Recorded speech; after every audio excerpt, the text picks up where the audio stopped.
Everyone, and welcome to part 3 of the MSPath2Care webinar series, Keeping Your World Full and Active.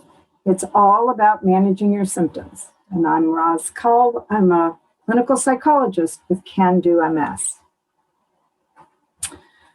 Our learning objectives for part 3 are for people with MS and their support partners to be able to recognize the impact of the symptoms and disease progression on emotional wellness, roles, activities, and relationships. Learn strategies to manage changes in relationships. Understand the impact of disease-related changes on family members. This is a we disease, not a me disease, so it's important to understand that impact. And here's some sample conversation starters to begin problem solving.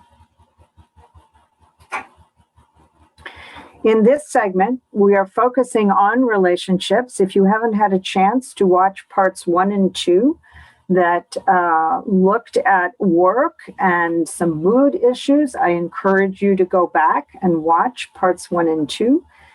We are working here to convey how MS can make people's worlds feel smaller, feel more limited, feel less interesting than they used to be, because MS symptoms or progression can just get in the way. And what we want to do is give you strategies to help keep your world as full, active, comfortable, and engaging as it can possibly be. And right now, we're focusing on relationships.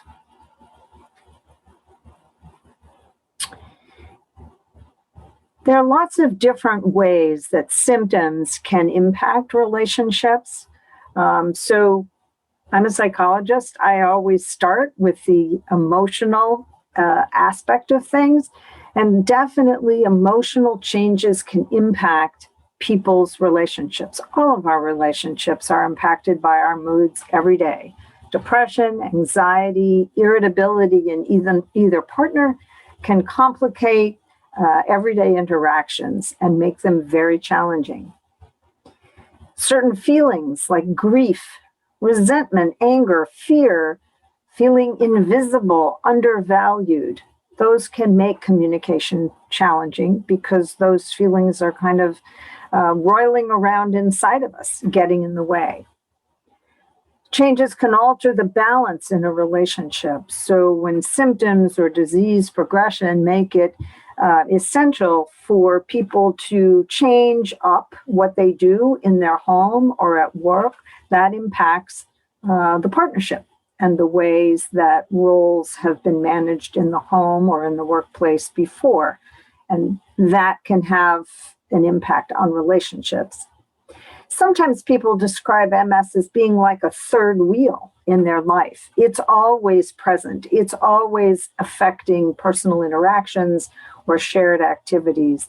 And so the goal is for people to learn how to make room for the MS and the changes it brings, but without giving it more time or energy than it truly needs.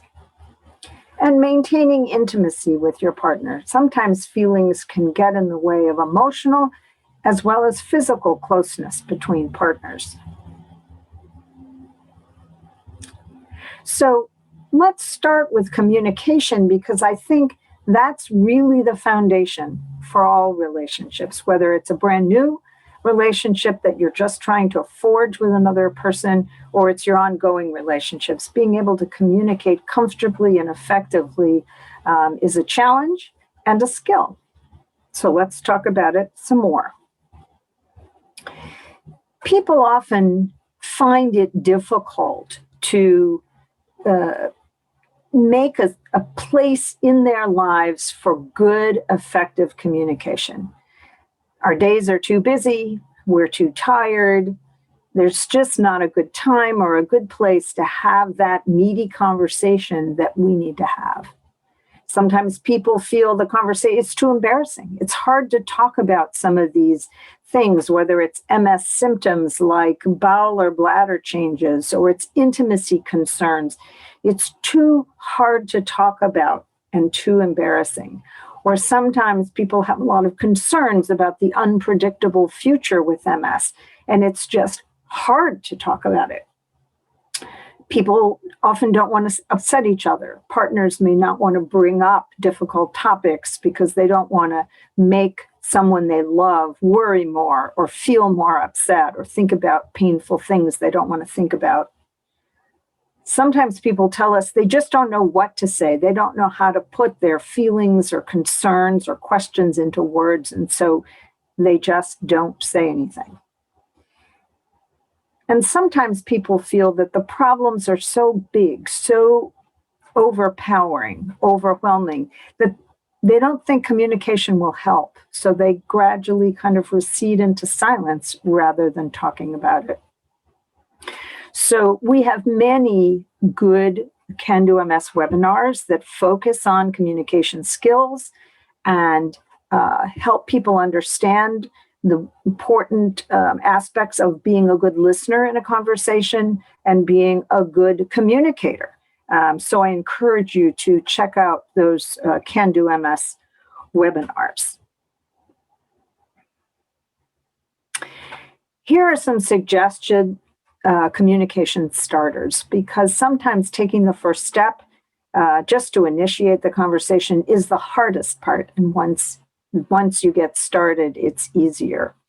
So you might say to a partner, "You're feeling pretty far away these days. I can't really connect with you. I'm not sure what's going on. We need to find some ways to reconnect. Could we talk about that?" You might say to a child, "I know you're embarrassed by my scooter, but I use it so that we can keep doing things together as a family. Do you want to talk about it? Do you have any questions you want to ask me about it?" Maybe with an elderly parent who lives in another state, "I know you're worried about me, but I'm really good at taking care of myself, and I promise I will keep you posted on how I'm doing so you don't have to worry or ask me lots of questions."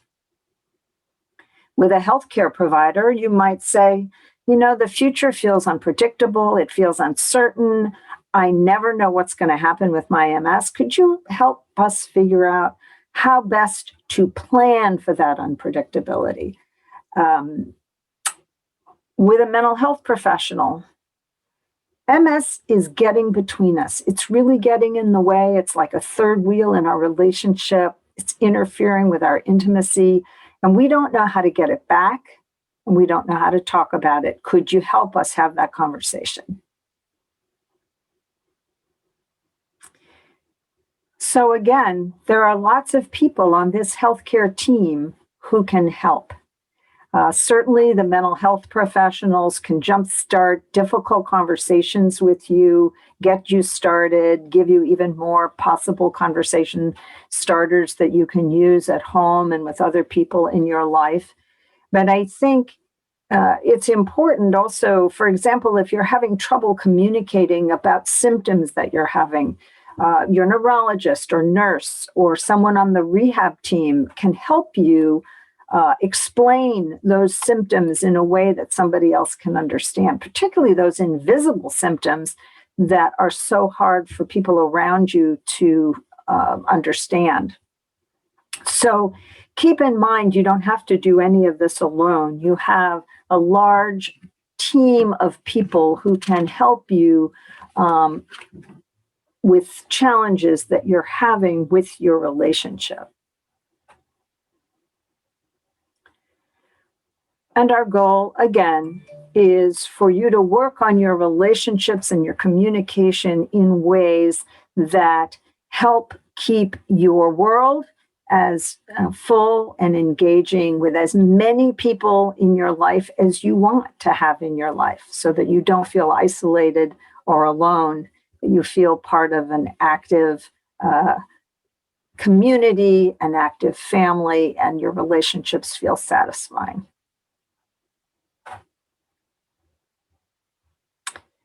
Because emotional and physical wellness helps your world stay as large as it can possibly be. Thanks for joining us.